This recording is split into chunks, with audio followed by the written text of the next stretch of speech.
Cinta lagu Minang itu sangat luar biasa. Jadi dengan banyaknya bermunculan artis-artis Minang yang muda-muda, ya, yang masih belia istilahnya gitu ya.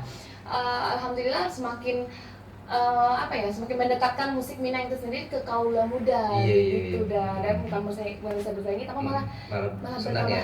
Happy, tambah senang. Jadi jobnya nggak berkurang ya berarti ya? Rasa gitu tapi Allah yang tahu.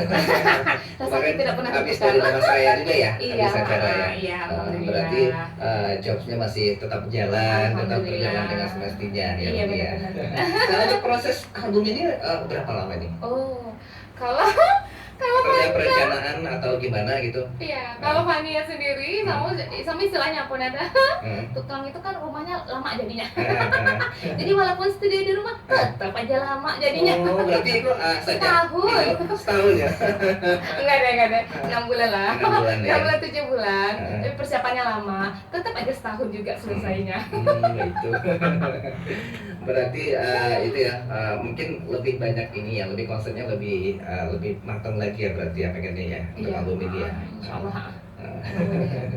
Oke, kita masih terima untuk sana yang pengen bergabung dalam kok. Iya. Kita masih di Minang Serat TV ini bersama Uni Fani Fabiola. Halo, assalamualaikum, selamat malam bareng FM. Waalaikumsalam warahmatullahi wabarakatuh. Iya. Siapa nih? Dengan siapa nih? Ika Elvi, Kak Bani. Elvi. Dari mana Elvi? Di Maninja.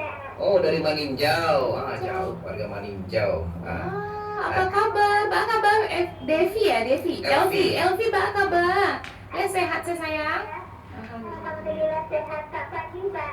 Sehat, alhamdulillah. Kelas bara Elvi kok. Suaranya imut sekali. Ya. Kak Bani. Iya, Vi.